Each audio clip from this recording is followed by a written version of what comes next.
라고 봐주시면 될 것 같습니다. 180도 RF 펄스를 인가를 해주게 되면은 이제 저희는 방향을 바꾸는 개념이다 라고 봐주시면 될 것 같습니다. 그렇기 때문에 음의 그레디언트가 아닌 양의 그레디언트를 그려주게 된다라고 봐주시면 될 것 같습니다. 그러면 이제 계속해서 그러면 이러한 바이폴라 그레디언트가 어떤 식으로 이제 활용이 되는지 좀 살펴보도록 하겠습니다. 먼저 스테이셔너리 스핀을 이제 살펴보도록 하겠습니다. 먼저 음의 그레디언트를 이제 걸어줬습니다. 음의 그레디언트를 걸어줬을 때 그림에서 보시는 것처럼 스테이셔너리 스핀 같은 경우는 이만큼의 자기장의 변화량을 가지고 있다라고 보시면 될 것 같습니다. 하지만 시간이 지남에 따라서도 어떻습니까? 계속 그 위치에 있기 때문에 자기장의 변화량은 일정하다라고 보시면 될 것 같습니다.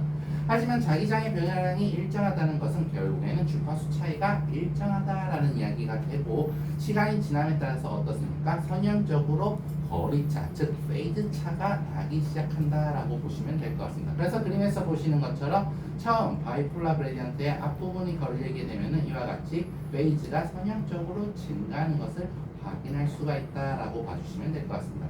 그 이후에 이제 저희는 음의 그레디언트 다음에 양의 그레디언트를 걸어줄 것입니다. 양의 그레디언트를 걸어주게 되면은 그림에서 보시는 것처럼 스테이셔너리 스핀 같은 경우에도 어떻습니까? 계속 그 자리에 있기 때문에 이제 마이너스 플러스 B 델타 B 제로의 영향을 받았다라고 하면은 이번에는 마이너스 델타 B 제로만큼의 영향을 받게 된다라고 봐주시면 될 것 같습니다. 그리고 이것 또한 시간이 지남에 따라서 이제 계속 같은 위치에 있기 때문에 변화량은 일정하다라고 보시면 될 것 같습니다. 그래서 그림에서 보시는 것처럼 증가했던 페이즈가 어떻습니까? 다시 선형적으로 감소하는 것을 확인할 수가 있고 실질적으로 스테이셔너리 스핀 같은 경우에는 바이폴라 그레디언트가 끝나면은 페이즈량이 0이 되는 것을 확인할 수가 있다라고 보시면 될 것 같습니다. 그러면 이제 계속해서 언스테이셔너리 스핀을 살펴보도록 하겠습니다. 언스테이셔너리 스핀 같은 경우에는 처음에 바이폴라 그레디언트, 음의 그레디언트가 걸리게 되면 이와 같은 자기장의 변화량을 가지지만 시간이 지남에 따라서 어떻습니까? 계속 움직임을 가지고 있기 때문에 자기장의 변화량이 이와 같이 변화하는 것을 알 수가 있습니다. 즉 한마디로 시간에 따라서 이제 속력이 변화하였기 때문에 아까 전과 다르게 선형적으로 증가하는 것이 아니라 그림에서 보시는 것처럼 비선형적으로 증가하는 것을 확인할 수가 있다라고 보시면 될 것 같습니다.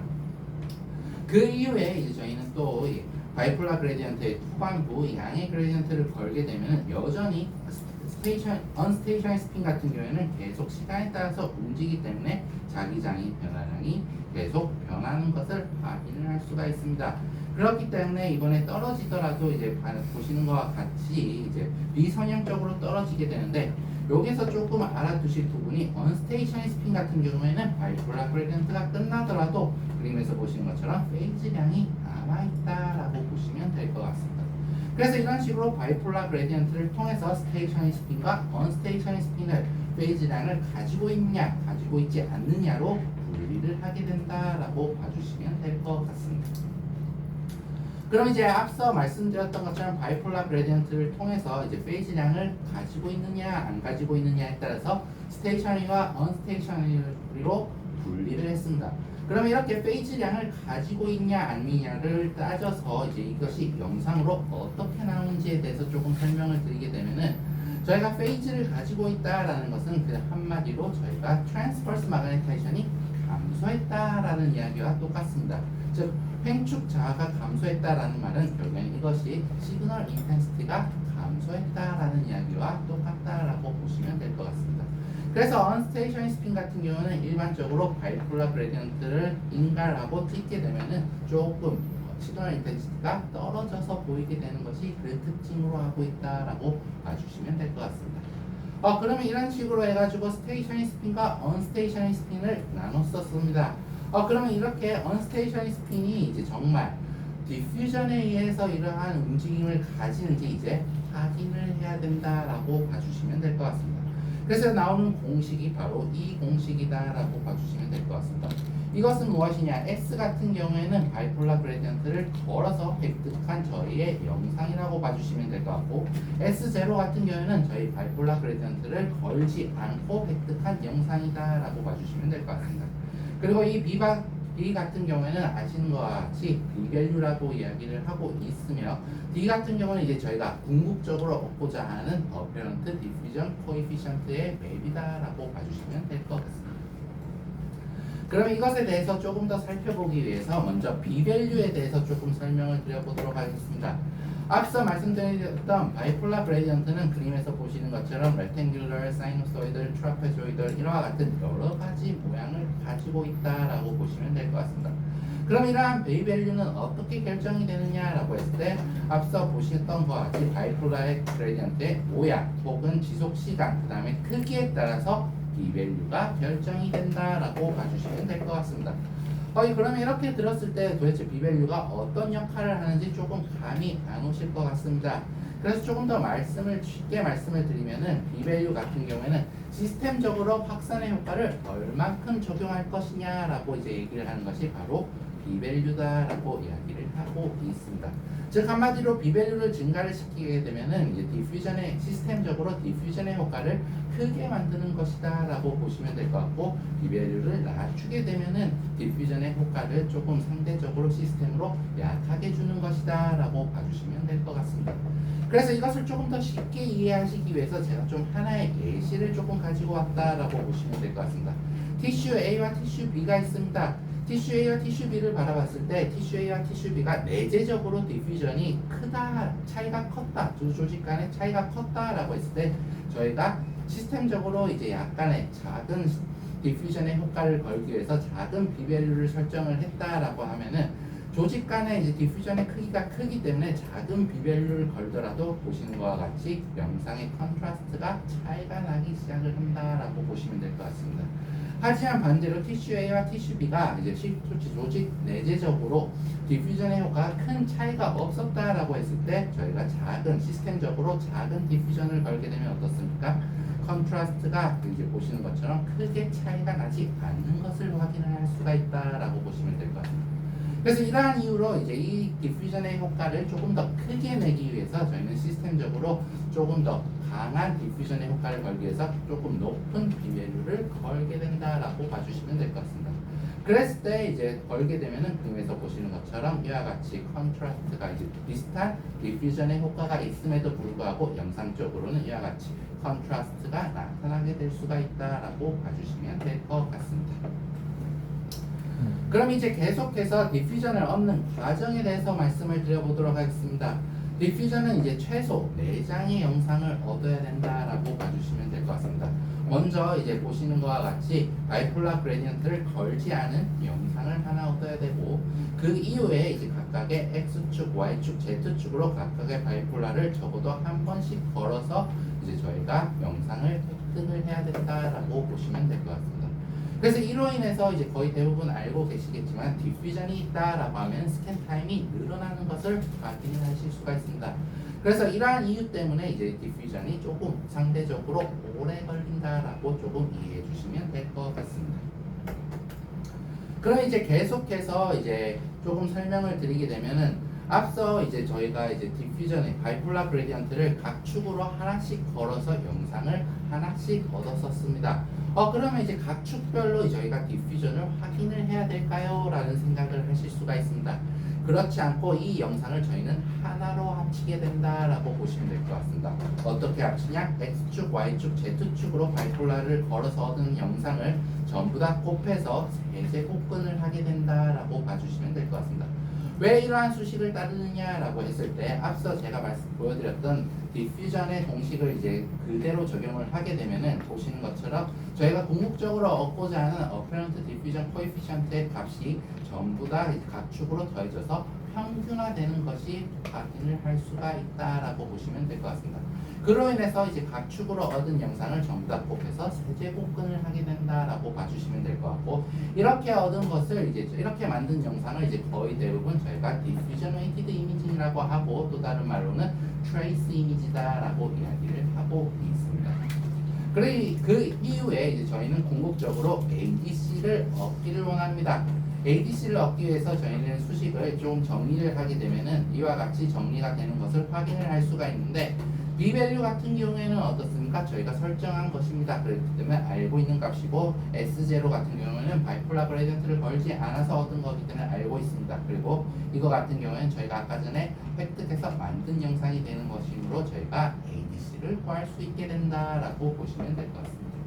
그래서 이제 DWI와 ADC에 대해서 하나의 예시를 제가 갖고 왔습니다. 인팍이 있을 때 DWI와 ADC의 값이라고 보시면 될 것 같은데, 그림에서 보시는 것처럼 인팍이 있을 때 DWI 같은 경우에는 밝게 보이는 것을 확인을 할 수가 있다라고 보시면 될 것 같습니다. 왜 밝게 보이느냐라고 이제 조금 말씀을 드리게 되면은 인팍 같은 경우는 어떻습니까? 흘러가야 될 것이 어떠한 것에 의해서 막혔다라고 보시면 될 것 같습니다. 그렇기 때문에 조금 보여 있어서 조금 더 밝게 보인다라는 개념을 조금 가지고 있으면은 조금 이해하시기 조금 쉬우실 것 같습니다. 반대로 ADC 같은 경우는 어떻습니까? 말 그대로 이제 diffusion coefficient, 즉 확산 계수를 나타내는 맵이라고 보시면 될 것 같습니다. 그렇기 때문에 이번에는 어둡게 보이는데 왜 어둡게 보이느냐라고 좀 말씀드리면은 인팍 같은 경우에는 어떻습니까? 확산을 하는 것입니까? 안 하는 것입니까? 확산을 안 하는 것이다라고 보시면 될 것 같습니다. 그렇기 때문에 확산의 개수가 떨어져서 이와 같이 어둡게 보이게 된다라고 봐주시면 될 것 같습니다. 이렇게 봤었을 때 diffusion weighted image와 ADC 같은 경우에는 어떻게 보면 밝게 보이고 어둡게 보이고 이 차이밖에 없기 때문에 혹시 ADC를 구해야 될까라는 생각을 하실 수도 있으실 것 같습니다. 하지만 여기서 꼭 ADC를 구해야 되는 이유에 대해서 조금 말씀을 드리면은 DWI를 촬영해서 이렇게 밝게 보이는 부분이 저희는 인팍에 의해서 그렇다라고 조금 근본적으로 이제 원래 생각을 하게 됩니다. 하지만 어떻게 보면은 또 밝게 보이게 될 수 있는 원인이 하나 있습니다. 그것이 무엇이냐? T2가 길어졌을 때였습니다. T2가 길게 되면은 이제 어떻게 보면은 이것 또한 이제 밝게 보이는 원인이 될 수가 있다라고 보시면 될 것 같습니다. 그렇기 때문에 이러한 것들을 분리를 하기 위해서 꼭 ADC를 구해야 된다라고 봐주시면 될 것 같습니다. 그러면 이제 계속해서 이제 DWI에 얻는 과정에 대해서 조금 말씀을 드리게 되면은 앞서 말씀을 드렸던 것처럼 저희는 DWI를 얻기 위해서는 3개, 최소 3개 혹은 4개의 영상을 얻었어야 했었습니다. 그래서 스캔 타임이 늘어나는 문제점이 있었는데, 그래서 이러한 스캔 타임을 조금이라도 조금 줄이기 위해서 이제 사용하는 방법들이 바로 터보스핀 에코 계열이나 EPRE 시퀀스 계열을 많이 사용을 함으로써 이러한 시간들을 조금 줄이게 된다라고 봐주시면 될 것 같습니다. 그래서 터보스핀 에코 기반으로 DWI를 이제 한 것이 바로 이와 같은 시퀀스 다이어그램이고, 오른쪽이 EPI 계열의 이제 DWI 계열이다라고 봐주시면 될 것 같습니다. 이러한 것들은 이제 스캔 타임, SNR, 아티팩트를 조금 고려해서 선택해서 사용해 주시면 될 것 같다라고 보시면 될 것 같습니다. 그럼 이제 계속해서 MR 컨트라스트 에이전트에 대해서 조금 제가 설명을 드려보도록 하겠습니다. MR 컨트라스트 에이전트를 설명을 하기 위해서 이제 MR 컨트라스트 에이전트를 사용하는 목적에 대해서 먼저 말씀을 드려보도록 하겠습니다. 컨트라스트 에이전트를 사용하는 목적은 이제 말 그대로 질병을 진단함에 있어서 영상의 퀄리티를 향상시키기 위해서 사용한다라고 봐주시면 될 것 같습니다. 일반적인 이제 조형제를 투여를 하지 않고 이제 T1 웨이티드 이미지를 촬영을 하게 되면 이와 같이 저희가 영상을 얻어지는 것을 확인할 수가 있습니다. 그랬을 때 이제 보시게 되면은 이 부분에 있어서 어떠한 이상한 것을 조금 확인을 할 수 있지만은 정확한 크기 이러한 것들은 조금 확인을 할 수가 어렵습니다. 그래서 이제 저희는 조형제를 투여함으로써 그림에서 보시는 것처럼 이와 같이 완전히 정상 조직과 비정상 조직의 컨트라스트를 내게 하는 목적으로 사용하는 것이 바로 MR 컨트라스트 에이전트의 목적이다라고 봐주시면 될 것 같습니다. 그래서 이러한 MR 컨트라스트 에이전트를 사용하는 방법들을 이제 조금 살펴보게 되면은 먼저 가장 많이 알고 계시는 것처럼 Enhanced T1 Weighted Image에 많이 사용이 되고, 또 추가적으로는 Perfusion Weighted Image, 즉 한마디로 다이나믹 이미징을 할 때 많이 사용이 됩니다. 그래서 Dynamic Contrast Enhanced Imaging (DCE와 Dynamic Susceptibility Contrast Enhanced Imaging (DSC에) 많이 사용이 된다라고 봐주시면 될 것 같습니다. 그리고 추가적으로는 MR 엔지오그래피에서도 좀 사용이 된다라고 봐주시면 될 것 같습니다. 그럼 이제 계속해서 MR 컨트라스트 에이전트에 대해서 말씀을 드릴 건데 MR 컨트라스트 에이전트는 대부분 이제 나와 있는 것들이 가돌리움 베이스드 컨트라스트 에이전트입니다. 즉 한마디로 가돌리움 기반의 조형제다라고 해서 저희는 줄여서 GBC다라고 이야기를 하고 있습니다. 그래서 간혹 가다가 논문을 찾아보셨을 때 GBCA라는 약어가 있다라고 하면 이것은 MR 조형제를 나타내는 것이다 라고 조금 봐주시면 될 것 같습니다. 그럼 이제 계속해서 가돌리움에 대해서 조금 살펴보게 되면은 가돌리움의 특징은 이제 바로 상자성체, 즉 파라마그네틱 컴포넌트를 가지고 있다라고 이야기를 할 수가 있다라고 보시면 될 것 같습니다. 여기서 상자성체의 특징에 대해서 제가 조금 더 말씀을 드리면은 일반적으로는 자성을 띠지 않습니다. 하지만 이제 저희가 외부 자기장에 노출이 되면은 이 물질이 나도 그럼 자성을 띨래 라고 하는 것이 바로 상자성체의 특징이다라고 봐주시면 될 것 같습니다. 그리고 가돌리늄 같은 경우에는 보시는 것처럼 이제 짝을 이루지 않는 전자들이 많다라고 보시면 될 것 같습니다. 이렇게 짝을 이루지 않는 전자들이 결국에는 강한 마그네틱 모멘트를 조금 일으켜서 주변에 있는 이제 조직, 핵종의 릴렉세이션 타임에 영향을 주는 것이 바로 가돌리늄이다라고 봐주시면 될 것 같습니다. 그리고 가돌리늄의 또 하나의 특징 같은 경우는 아시는 것과 같이 독성을 가지고 있다라고 봐주시면 될 것 같습니다. 그래서 독성을 가지고 있기 때문에 초기에 GBCA가 출시가 되었을 때에는 그림에서 보시는 것처럼 좀 심각한 질병이 네프로제닉 시스테믹 파이브로시스라고 해서 NSF와 같은 좀 심각한 질병을 일으키기도 했다라고 봐주시면 될 것 같습니다. 그리고 이제 최근에는 이제 또 보고가 되는 것이 바로 리텐션, 축적 현상이다라고 봐주시면 될 것 같습니다. 축적 현상에 대해서 조금 말씀을 드리게 되면은 이제 그림에서 보시는 것처럼 이제 환자가 이제 처음 내원했습니다. 그리고 조영제를 투여하지 않고 이제 T1 웨이티드 이미지를 찍었었습니다. 그래서 이와 같은 영상을 얻었는데 그 이후에 환자가 여러 번 내원을 해서 그 MR 조영제를 한 5번 정도 투여를 받았습니다. 그 이후에 이제 저희가 이제 그 이후에 보시는 것처럼 이제 언인헤스드 조영제를 투여를 하지 않고 T1 웨이티드 이미지를 찍었더니 원인 불명의 하이퍼 인텐시티가 관찰이 되었다라고 보시면 될 것 같습니다.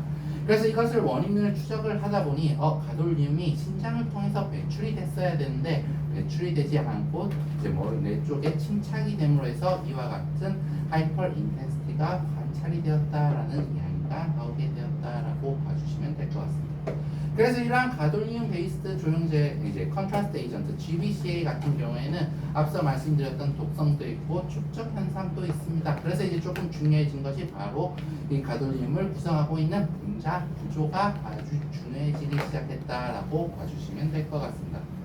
그래서 이제 분자 구조는 크게 두 가지가 있습니다. 마크로사이클릭 구조와 리니어한 구조가 있다라고 보시면 될 것 같은데 마크로사이클릭한 구조는 이제 그림에서 보시는 것처럼 가돌리움이 가운데 있습니다. 그리고 완전히 에워싸고 있는 것을 바로 마이크로사이클릭한 구조다라고 이야기를 하고 있고 그 다음에 리니어한 구조 같은 경우에는 그림에서 보시는 것처럼 가돌리움이 가운데 있고 그냥 선형적으로 분자 구조를 이루고 있는 것을 저희가 리니어한 구조다라고 이야기를 하고 있습니다.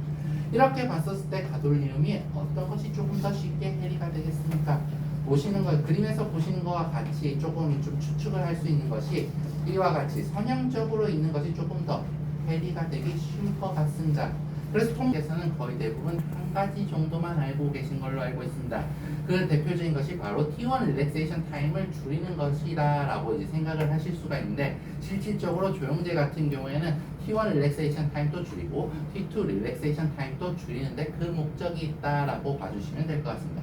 하지만 왜 이제 T1 릴렉세이션 타임을 줄이는데 그 목적이 있는 것만 알고 계시냐라고 말씀을 드리게 되면은 이제 조영제의 농도에 따라서 이 효과가 조금 다르게 나타난다라고 봐주시면 될 것 같습니다. 그래서 이제 저농도일 때는 이제 보시는 것과 같이 T1 릴렉세이션 타임을 조금 줄이는데 그 효과가 크다라고 말씀을 드릴 수가 있고 그 다음에 고농도의 조영제를 사용을 하게 되면 T2 릴렉세이션 타임을 줄이는데 그 효과가 조금 크다라고 보시면 될 것 같습니다. 하지만 이제 고농도의 조영제를 사용을 한다라고 이야기를 하는 것은 이제 아무리 앞서 제가 말씀드렸던 것처럼 마크로사이클릭한 구조를 사용을 한다 하더라도 이제 가돌림을 많이 투여를 한다는 것은 그만큼 리스크가 올라가는 행위다라고 보시면 될 것 같습니다. 그렇기 때문에 대부분 시판되는 조영제는 저농도의 조영제다라고 봐주시면 될 것 같습니다. 그렇기 때문에 T2를 줄이는 것보다는 T1을 짧게 하는데 그 목적이 크기 때문에 거의 대부분 이와 같이 알고 있고 저희가 enhanced T1 weighted 이미지를 얻는 이유도 여기에 있다라고 봐주시면 될 것 같습니다. 그래서 그림에서 보시는 것처럼 이제 저희가 일반 T1 릴렉세이션 타임을 줄이게 된다라고 하면은 T1이 짧아지게 됨으로써 그림에서 보시는 것처럼 롱기튜널 마그네타이제이션이 보다 더 빠르게 회복하는 것을 확인을 할 수가 있다라고 보시면 될 것 같습니다. 그래서 그때 저희가 TR을 여기에 설정을 하게 되면은 저희가 기본적으로 이만큼의 시그널을 더 확보를 하는 것이 컨트라스트 에이전트의 역할이다라고 봐주시면 될 것 같습니다. 그럼 이제 계속해서 설명을 드리기 위해서 이제 용어에 대해서 말씀을 드릴 건데 먼저 릴렉세이션 타임에 대해서 말씀을 드리면 릴렉세이션 타임은 다 알고 계신 거기 때문에 잠깐 넘어가도록 하고 릴렉세이션 레이트입니다. 릴렉세이션 레이트가 이제 조금 말씀을 드리면은 거의 대부분 이제 잘 알고 계신 분들은 잘 알고 계시지만은 조금 혼동하시는 부분은 이제 릴렉세이션 레이트이 릴렉세이션 타임다라고 생각을 하시는 분들도 조금 간혹가다 보이고 있습니다. 하지만 실질적으로 좀 말씀을 드리면 릴렉세이션 레이트과 릴렉세이션 타임은 다른 것이다 라고 조금 말씀을 드리고 싶습니다. 릴렉세이션 레이트 같은 경우는 릴렉세이션 타임의 역수라고 보시면 될 것 같습니다. 그렇기 때문에 릴렉세이션 타임이 줄어들었다는 말은 릴렉세이션 레이트이 증가했다라는 이야기고 이것을 영상으로 보게 되면 T1 웨이티드 이미지에서 시그널이 올라갔다라는 이야기와 똑같다라고 보시면 될 것 같습니다. 그럼 이제 계속해서 릴렉시비티에 대해서 조금 말씀을 드리게 되면은 이제 조형제로 조금 들어오면은 릴렉시빌리티라는 이제 조금 파라미터를 보시게 될 것입니다. 이것은 무엇이냐? 조형제의 농도에 따라서 릴렉세이션 레이트이 결정되는 파라미터다라고 조금 봐주시면 될 것 같습니다. 그래서 단위 같은 경우에는 리터 퍼 미리몰 곱하기 세컨드가 된다라고 보시면 될 것 같습니다. 그러면 이제 실질적으로 이제 조형제를 사용을 했을 때 어떤 식으로 이제 T1과 T2가 변화하는지에 대해서 조금 살펴보도록 하겠습니다. 먼저 이제 T1을 조금 살펴보게 될 건데 이 릴렉세이션 레이트 같은 경우에는 실질적으로 조형제에 의해서 나타나는 짧아진 릴렉세이션 레이트라고 늘어난 릴렉세이션 레이트라고 조금 봐주시면 될 것 같습니다. 그리고 이제 좀 수식을 살펴보게 되면은 이 릴렉세이션 레이트 같은 경우에는 티슈가 내재적으로 가지고 있는 릴렉세이션 레이트였습니다. 그리고 더하기 하고 이 텀 같은 경우에는 조형제로 인해서 나타나는 릴렉세이션 레이트의 텀이다라고 봐주시면 될 것 같습니다. 그래서 이러한 조형제의 텀을 조금 더 자세하게 살펴보게 되면은 릴렉시비티와 컨센트레이션에 의해서 결정이 되는 것을 확인을 할 수가 있다라고 보시면 될 것 같습니다. 그리고 이제 T2 또한 이제 살펴보게 되면은 T1과 똑같은 수식을 이제 가진 것을 확인을 하실 수가 있는데 이렇게만 들으면 조금 감이 안 오실 것 같아서 제가 하나의 예시를 갖고 왔습니다. 그림에서 보시는 것처럼 하나의 예시를 조금 보시게 되면은 이제 하나의 조직이 있습니다. T1 릴렉세이션 타임 같은 경우에는 1초, 즉 1000ms이고 T2 같은 경우에는 0.1초, 100ms를 가지고 있었습니다. 그리고 저희가 사용하는 조형제의 R1과 R2는 5리터 per 밀리몰 곱하기 세컨드를 가지고 있고 그 다음에 사용하는 컨센트레이션 같은 경우에는 0.1 밀리몰 per 밀리리터를 하고 있습니다. 그리고 인젝션 볼륨은 15ml, 그 다음에 볼륨은 10리터인데 저희 몸은 10리터가 아닙니다. 하지만은 제가 좀 계산을 좀 쉽게 하기 위해서 10리터로 조금 했다라고 봐주시면 될 것 같습니다. 그래서 조금 살펴보게 되면 저희가 투여되는 이제 가돌림의 몰을 먼저 계산을 해야 된다라고 보시면 될 것 같습니다. 그림에서 보시는 것처럼 0.1mmmol per 밀리리터의 농도를 사용을 하고 저희가 인젝션 볼륨은 15ml를 사용을 했습니다. 그랬을 때 이제 계산을 하게 되면 1.5mmmol의 가돌림이 투여되는 것을 확인을 할 수가 있고 1.5mmmol의 투여가 되면은 저희 몸에서 이제 이 농도는 어떻습니까? 보시는 것처럼 0.15mmmol per 리터가 되는 것을 확인을 할 수가 있다라고 보시면 될 것 같습니다. 그래서 이와 같은 이제 기본을 가지고 이제 저희는 계산을 하게 될 것입니다. 이제 앞서 이제 릴렉세이션 레이트를 이제 계산을 하기 때문에 역수를 취하게 되고 그 다음에 저희는 릴렉시빌리티가 이제 T1 같은 경우에는 5리터 per 밀리몰 곱하기 세컨드였습니다. 그렇기 때문에 5 곱하고 그 다음에 농도가 아까 전에 계산했던 것처럼 0.15가 되는 것을 확인을 할 할 수가 있다라고 보시면 될 것 같습니다. 그래서 계산을 하게 되면 1.75가 되는 것인데 이 1.75 같은 경우에는 앞서 말씀드렸던 것처럼 relaxation rate입니다. 그것을 다시 타임으로 바꾸기 위해서 역수를 취하게 되면 이 그림에서 보시는 것처럼 0.571초, 즉 한마디로 571ms로 변하는 것을 확인을 할 수가 있다라고 보시면 될 것 같습니다. 그리고 T2 같은 경우에는 똑같이 계산을 하게 되면은 10.75가 나옵니다. 그것을 또 역수로 취하게 되면은 T2 같은 경우에는 0.093초, 즉 한마디로 93ms로 변화하는 것을 확인할 수가 있다라고 보시면 될 것 같습니다. 그랬을 때 이제 좀 살펴보게 되면은 1000ms가 571ms로 변화하는 것은 어떻게 보면은 시그널 차이로 유의미할 수가 있을 것 같습니다. 하지만 반면에 보시는 것처럼 T2 같은 경우에는 100ms가 이제 93ms로 가는 것은 어떻게 보면 크게 영향이 없을 것 같습니다. 그렇기 때문에 저희가 저농도의 조영제를 사용을 하게 되면은 그림에서 보시는 것과 같이 이제 T1 NS 말씀드린 것과 같이 T1 NS 이미지를 이제 많이 촬영하는 이유가 여기에 있다라고 봐주시면 될 것 같습니다. 그럼 이제 계속해서 perfusion weighted imaging에 대해서 제가 좀 설명을 드려보도록 하겠습니다. perfusion weighted imaging은 이제 말 그대로 이제 혈관의 흐름에 따라서 이것이 어떻게 퍼져가는지를 조금 관찰하는 이미징이 바로 perfusion weighted imaging이다라고 이야기를 하고 있습니다. 조금 더 쉽게 말씀드리면 저희가 조영제를 투여를 합니다. 이 조영제가 시간에 따라서 어떤 식으로 퍼져나가는지를 시간에 따라서 관찰하는 것이 바로 perfusion weighted imaging이다라고 봐주시면 될 것 같습니다. 그래서 이러한 perfusion weighted imaging에는 크게 조영제를 사용하는 것과 사용하지 않는 것 그 두 가지로 나눌 수가 있다라고 봐주시면 될 것 같습니다.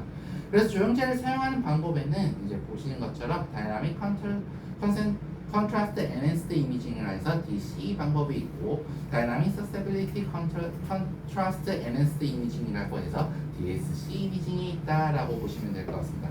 그리고 더 나아가서 이제 컨트라스트 에이전트를 사용하지 않고 얻는 것은 Altered Spin Labelling이라고 해서 ASL 방법이 있다라고 봐주시면 될 것 같은데 오늘의 강의에 있어서는 이제 조영제를 사용해서 얻는 perfusion weighted imaging이 DC와 DSC에 대해서 제가 조금 더 설명을 드려보도록 하겠습니다. 그리고 이제 또 설명을 드리기 전에 이제 조영제, 투여되는 조영제에 대해서 말씀을 드리게 되면은 perfusion weighted imaging에 사용되는 조영제 같은 경우에는 기본적으로 extracellular contrast agent다라고 봐주시면 될 것 같습니다. 즉 한마디로 세포에 조영제를 사용한다라고 보시면 될 것 같은데 오른쪽 그림에서 보시는 것처럼 일반적으로 저희가 혈관이 있는 것을 이제 저희는 vascular이라고 이야기를 하고 있습니다. vascular이라고 이야기를 하고 그 이외의 부분을 extravascular이라고 이야기를 하고 있습니다. 그리고 세포 기준으로 이야기를 하게 되면은 세포 내를 intracellular이라고 이야기하고 세포 외를 extracellular이라고 이야기를 하고 있습니다. 그래서 세포 내도 아니고 혈관 내도 아닌 부분을 저희는 이제 extracellular, extravascular이라고 해가지고 이제 EES라고 이야기를 한다라고 봐주시면 될 것 같습니다. 그리고 이러한 조영제 같은 경우에는 정맥 주사를 통해서 이제 투여가 되고 이제 이렇게 투여된 조영제는 혈관에 따라서 이제 퍼져 나가서 저희는 이러한 현상들을 촬영을 하게 된다라고 봐주시면 될 것 같습니다. 일반적으로 이제 보시는 것과 같이 이제 일반적인 튜머가 없는 혈관 같은 경우는 이와 같습니다. 하지만 튜머가 생기면은 저희가 비정상적인 혈관, 즉 엔지오제네시스라는 것이 발생을 해서 이와 같이 비정상적인 혈관들이 많아지는 것을 알 수가 있고 결국엔 저희가 투여된 조영제가 전혀 예상치 못한 경로로 흘러가는 것들을 확인을 할 수가 있다라고 봐주시면 될 것 같습니다. 그리고 또 말씀을 드릴 것은 초기의 튜머 같은 경우에는 이와 같은 엔지오제네시스가 발생을 하지 않습니다. 그럼에도 불구하고 이제 어떻게 보면은 조영제는 확산에 의해서 이제 튜머로 향한다라고 보시면 될 것 같아요. 즉 한마디로 유출돼서 튜머로 향하기 때문에 이 조영제가 혈관이 없음에도 불구하고 전혀 다른 경로로 가는 것을 관찰을 할 수가 있게 된다라고 봐주시면 될 것 같습니다. 그리고 이제 계속해서 다이나믹 이미징입니다. perfusion weighted imaging은 이제 어떻게 보면 조영제에 퍼져나가는 것을 시간에 따라서 확인해야 하기 때문에 시간에 따라서 획득하는 다이나믹 이미징을 하게 된다라고 보시면 될 것 같습니다. 그렇기 때문에 시간에 따라서 여러 개의 영상을 얻게 되는데 그림에서 보시는 것처럼 이와 같이 시간적인 텀을 이제 저희는 또 다른 말로 temporal resolution을 가지고 있다라고 이야기를 하고 그러면 이제 계속해서 다이나믹 컨트라스트 엔핸스드 이미징인 DC 이미징에 대해서 조금 설명을 드려보도록 하겠습니다. DC 이미징 같은 경우는 앞서 제가 소개해드렸던 조영제의 두 가지 특징이 있었습니다. 그 중에 하나인 T1 릴렉세이션 타임을 줄이는 것을 사용을 하는 것이 바로 DC 이미징이다 라고 보시면 될 것 같습니다. 즉 한마디로 조영제가 투여가 됨으로 해가지고 T1 릴렉세이션 타임이 짧아지고 이 짧아진 것으로 인해서 시그널의 변화량을 관찰하는 것이 바로 DC 이미징이다 라고 봐주시면 될 것 같습니다. 당연히 T1 릴렉세이션 타임의 변화량을 보기 때문에 당연히 저희가 얻어야 되는 것은 T1 웨이티드 이미징이다 라고 봐주시면 될 것 같습니다. 그리고 T1 웨이티드 이미징을 얻는 것이기 때문에 대부분 GRE 기반의 시퀀스를 많이 사용을 해서 저희가 얻게 된다라고 보시면 될 것 같습니다. 그래서 아래 그림에서 보시는 것처럼 조영제를 통해서 저희는 다이나믹 이미징을 얻게 됩니다. 시간에 따라서 얻게 되고 이러한 영상을 기반으로 해서 저희가 포스트 프로세싱을 통해서 이와 같이 정량적인 분석을 할 수 있는 K-트랜스, VP, V와 같은 파라미터를 저희가 추출을 할 수가 있게 된다라고 봐주시면 될 것 같습니다. 그럼 이제 계속해서 이제 조금 설명을 드리게 되면은 이제 앞서 말씀드렸던 것처럼 DC를 하게 되면 저희는 다이나믹 이미징을 얻게 되었습니다. 하지만 이러한 그냥 다이나믹 이미징을 분석을 하고자 하니 이제 이 다이나믹 이미징은 여러 가지의 요인이 섞여 있다라고 봐주시면 될 것 같습니다. 즉 한마디로 permeability, blood volume, blood flow 이런 것들이 전부 다 혼재되어 있는 값이라고 봐주시면 될 것 같습니다. 그래서 이러한 것들을 조금 분리가 필요로 하다라고 해가지고 저희가 이제 정량 분석을 하기 위해서 사용하는 모델이 있습니다. 그것이 바로 펄마코키네틱 모델을 사용을 한다라고 보시면 될 것 같습니다. 즉 한마디로 수학적인 모델링이다라고 조금 봐주시면 될 것 같습니다. 그래서 이러한 수학적인 모델링을 통해서 저희는 이제 앞서 말씀드렸던 K-트랜스, VP, V와 같은 것들을 값을 추출을 할 수가 있게 되고 이로 인해서 저희가 정량적인 분석을 할 수가 있게 된다라고 봐주시면 될 것 같습니다.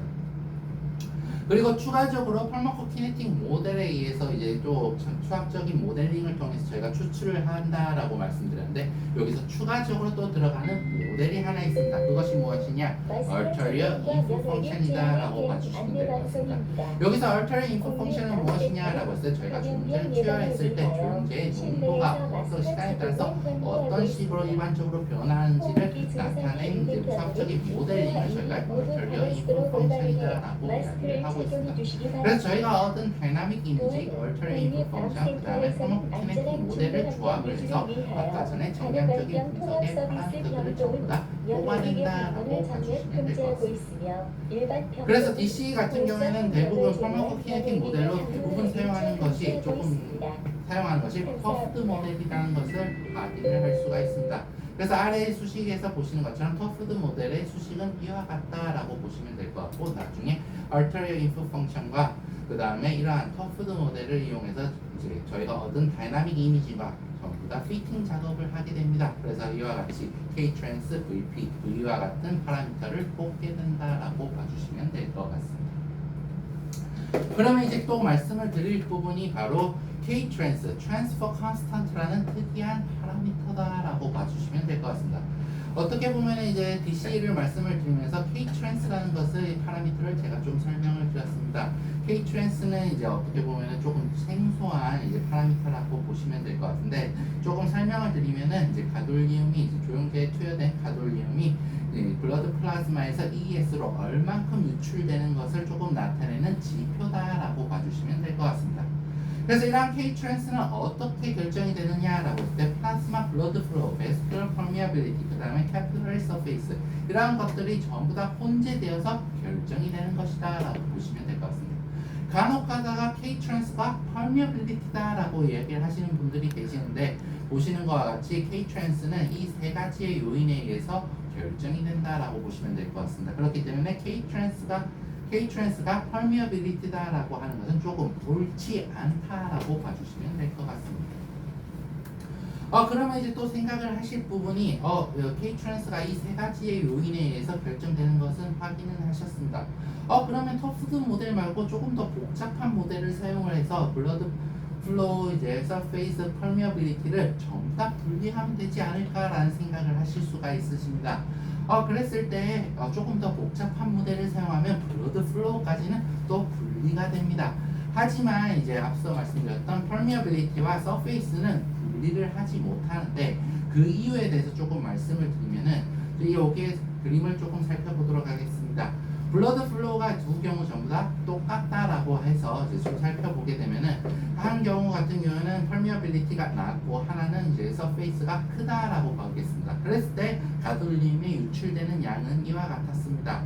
그리고 두 번째 같은 경우는 permeability가 높고 그 다음에 surface가 작았었습니다. 그때 유출되는 양을 보니까 두 개 다 유출되는 양이 똑같은 것을 확인을 할 수가 있었다라고 보시면 될 것 같습니다. 하지만 저희가 알 수 있는 것은 무엇입니까? 이 유출된 가돌림 양밖에 모른다라고 보시면 될 것 같습니다. 그렇기 때문에 이것이 두 경우 중에 어떤 것인지 저희가 선택을 할 수가 없다라고 보시면 될 것 같습니다. 그래서 이것을 따로 이제 복잡한 모델을 사용을 하더라도 분리를 할 수가 없게 되고 이것을 또 다른 말로는 PS 프로덕트다라고 이야기를 하고 있다라고 봐주시면 될 것 같습니다. 그리고 이제 조금 더 나아가서 이제 블러드 플로우가 조금 바뀌었을 때 조금 살펴보도록 하겠습니다. 그림에서 보시는 것처럼 블러드 플로우가 PS 프로덕트보다 크다라고 조금 살펴보도록 하겠습니다. 그랬을 때 블러드 플로우가 크니까 어떻습니까? 이제 가돌륨이 보다 더 빠르게 흘러갈 것입니다. 즉 한마디로 유출되는 양은 어떻습니까? 즉 PS 프로덕트에 의해서 결국에는 결정이 된다라고 봐주시면 될 것 같습니다. 그렇기 때문에 이때는 K-트랜스가 PS 프로덕트가 된다라고 봐주시면 될 것 같고 또 반대로 이제 블러드 플로우가 아주 느립니다. 느리게 되면 어떻습니까? PS 프로덕트가 크든 작든 어떻습니까? 가돌림에 유출되는 양은 많을 것이다 라고 봐주시면 될 것 같습니다. 그렇기 때문에 이때에는 K-트랜스가 블러드 플로우를 나타낸다라고 봐주시면 될 것 같습니다. 여기까지 이제 DC에 대해서 말씀을 드렸고 이제 계속해서 DSC에 대해서 조금 말씀을 드려보도록 하겠습니다.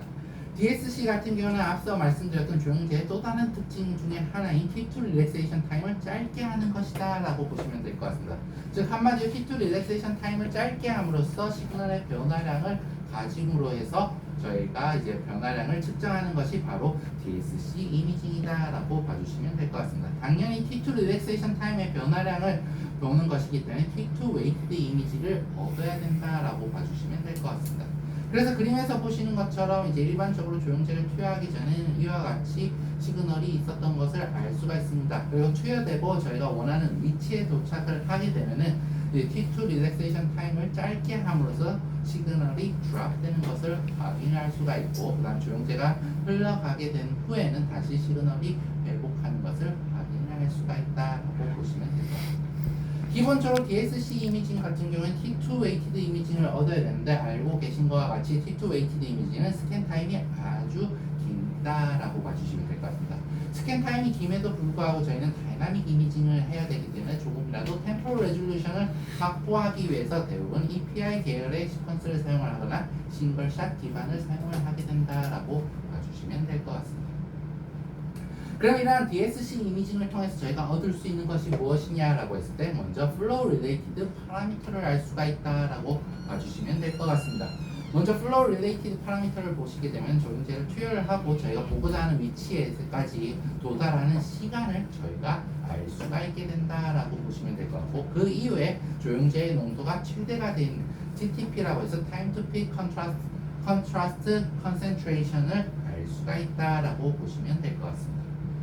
그리고 또 하나 알 수 있는 것은 이제 헤모다이나믹 파라미터다라고 봐주시면 될 것 같습니다. 그림에서 보시는 것처럼 저희는 이와 같이 다이나믹 이미징을 했습니다. 그리고 이제 저희가 수학적인 모델링을 하게 될 것입니다. 다시 말씀드리면 이제 저희가 다이나믹 이미징을 얻어서 하나의 픽셀, 즉 하나의 볼륨을 선택을 하게 되면은 복셀을 선택을 하게 되면 시간에 따라서 이와 같은 그래프를 얻을 수가 있을 것입니다. 그리고 이러한 그래프를 저희가 수학적인 모델링을 통해서 이와 같이 얻을 수가 있는데 조금 쉽게 말씀드리면 이 그래프를 뒤집었다라고 조금 봐주시면 될 것 같습니다. 그랬을 때 이 면적 같은 경우에가 어떤 것이 되느냐 이제 세레블로 블러드 볼륨이 된다라고 봐주시면 될 것 같습니다. 그리고 조금 더 나아가서 저희가 Alter Info 펑션을 통해서 조금 더 포스트 프로세싱을 하게 되면 또 추가적으로 얻는 것이 바로 블러드 플로우를 또 추가적으로 얻을 수 있게 된다라고 보시면 될 것 같습니다.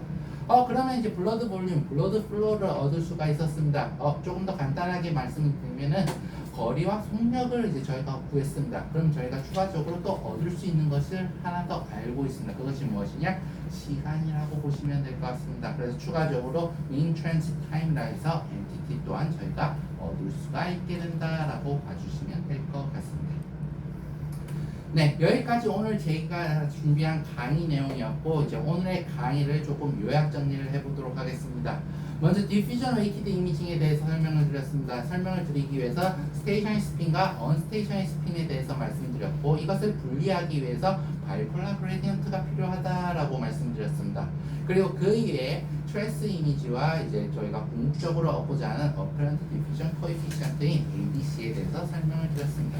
그리고 MR 조용제인, MR 컨트라스트 에이전트는 대부분 가돌리움 베이스드 컨트라스트 에이전트이기 때문에 GBCA라고 부르고 있고, 그 다음에 이제 이러한 GBCA는 구조가 크게 두 가지가 있다라고 말씀드렸습니다. 마크로사이클릭한 구조와 리니어한 구조가 있지만은 조금 더 안전한 것은 마크로사이클릭한 구조다라고 설명을 드렸고, 그 다음에 조용제의 특징 같은 경우는 T1과 T2 릴렉세이션 타임을 줄이는데 그 목적이 있지만 농도에 따라서 조금 다르다라고 봐주시면 될 것 같습니다. 그 다음에 퍼퓨전 웨이티드 이미징 같은 경우에는 이제 두 가지에 대해서 말씀드렸었습니다. 이제 다이나믹 컨트라스트 NSD 이미징인 DC 이미징과 다이나믹 서세빌리티 컨트라스트 NSD 이미징인 DSC에 대해서 조금 자세하게 설명을 드리면서 오늘의 강의에 대해서 설명을 드렸었습니다. 네, 여기까지 오늘 제가 준비한 강의 내용이었고 경청해 주셔서 감사합니다. 네, 혹시 오늘의 강의에 대해서 조금 궁금한 사항이 있으시면 질문해 주시면 제가 좀 반응 내에서 답변을 드리는 시간을 가지도록 하겠습니다. 네, 강의 오늘 너무 잘 들었고요. 네. 일단 궁금한 게 제가 DC랑 DSC 많이 못하는데 DSC는 저희가 플로우 속도를 하여튼 자와율 차이를 극대화한다고 이제 최소 3에서 이제 5cc 정도 써놓은 걸로 알고 있는데 DC 같은 경우 적정 플로우 속도 궁금하고요. 네. 또 한 가지는 아까 DSC에서 이제 10F랑 10V 이제 설명해 주셨는데 앞에 그 렐러티브 그게 좀 저는 정확히 개념이 잘 몰라서 좀 추가. 네. 일단 말씀드린 것처럼 DSC 같은 경우에는 이제 저희가 이제 기본적으로 이제 좀 찾아보시면 아셨겠지만은 이제 자 말씀하신 것처럼 이제 T2의 효과를 조금 극대화해야 된다라고 보시면 될 것 같습니다. 제가 설명을 드렸을 때도 저희가 시판 데는 조용제는 거의 대부분 저녹도입니다. 그렇기 때문에 조금이라도 이것을 효과를 높여주기 위해서 플로우 레이트를 이제 3에서 5 정도로 이제 주게 된다라고 보시면 될 것 같습니다. 이제 기본적으로는 찾아보시면 알겠지만 권장 이제 속도는 5 정도가 됩니다.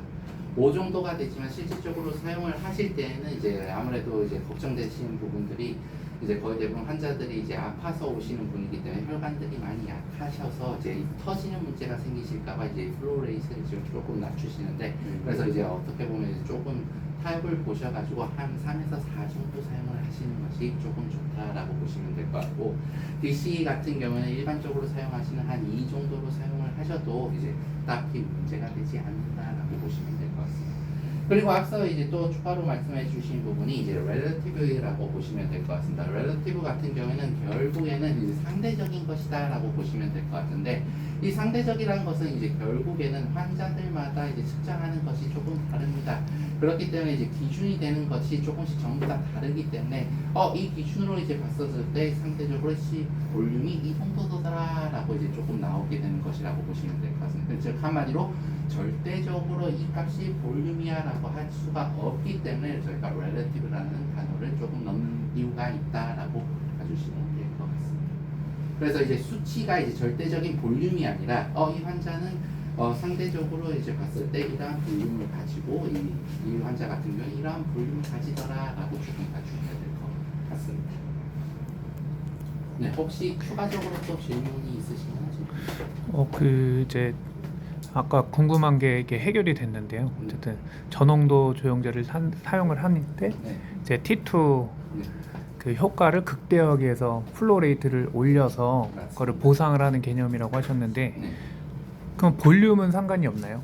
볼륨에 뭐 그러니까 볼륨이 부족한다거나 그러니까 네, 그거는 일단은 볼륨 같은 경우에는 이제 말씀하신 것처럼 조금 많이 넣어주면 넣어줄수록 좋기는 합니다. 하지만 네. 그만큼 가돌리움 양이 많이 투여가 되고 네. 지금 이제 전 세계적으로 투여되는 권장 이제 농도 이제 볼륨이 있다라고 보시면 될 것 같습니다. 그렇기 때문에 그 볼륨에 따라 그냥 투표를 해주시면 된다고 보시면 그건 아까 이제 뭐 몰 개념 했을 때 뭐 이렇게 몇에 들어가고 막 이렇게 계산 막 해주셨는데 네. 그러면은 그러니까 DC, DSC 검사를 할 때 문제가 없을 정도의 볼륨이 체중으로 저희는 항상 그냥 네, 맞습니다. 하고 있는데 적정 체중 뭐 한 70kg라고 했을 때 네. 그러면은 볼륨을 최소 몇 cc는 들어가야 되나요? 몇 밀리리터가? 70kg 했을 때 이제 그 조영제마다 이제 투여되는 이제 네네네. 볼륨이 다 다를 것입니다. 그에 따를 거고 한다라고 했을 때 이제 저희 도타랭 같은 경우에는 키로당 0.2ml로 저희가 들어가는 것으로 알고 있습니다. 그렇기 때문에 14ml는 들어가야 된다라고 봐주시면 되겠습니다. 70kg. 그러면 이게 그게 DC, DSC 검사 말고 그냥 저희가 원하는 이제 T1 웨이티드 이미지를 네. 얻을 때도 동일하게 동일하게 들어간다라고 보시면 될 것 같습니다. 단지 이제 여기서 조금 달라지는 것은 시간에 따라서 찍느냐 아니면은 이제 다 지난 다음에 좀 기다렸다 찍느냐 이 차이가 있는데 이제 이거에 따라서 이제 플로우 레이스를 조금 조절을 해서 저희가 영상을 얻는 방법이 달라진다라고 봐주시면 될 것 같습니다. 그리고 디퓨전 검사에서요. 저희가 이제 저도 이제 잘 몰라서 여쭤봤는지 시그널을 얻는 게 스핀 에코가 있고 그라디언트가 있고 EPI가 있는데 네. 주로 이제 EPI를 디퓨전 얻을 때 쓴다고 했는데 근데 지금 보니까 바이폴라 그라디언트라고 해서 그거랑 이제 EPI 개념이랑 다른 개념으로 가는 건가요? 아니면은 조금 다른 개념으로 조금 보셔야 될 것 같습니다. 이제 EPI 같은 경우에 또 이제 계열이 두 가지가 다 있다라고 보시면 될 것 같습니다. 그레디언트 기반의 EPI가 있고 스피네코 기반의 EPI가 있다라고 네네네. 할 수가 있고 일 수가 있고 그 다음에 그렇기 때문에 네 이제 그렇게 보시면 됩니다. 그러면은 뭐 지멘스에서 뭐 리졸브라는 뭐 시퀀스가 있고 리조브하고 시퀀스는 이제 EPI 기반으로 해가지고 조금 다르긴 합니다. 이제 그 EPI 기반이긴 한데 이거 조금 더 이제 향상시키기 위해서 리다웃 그레디언트를 세그먼트로 해가지고 저희가 얻는 거라고 조금 보시면 될 것 같아요.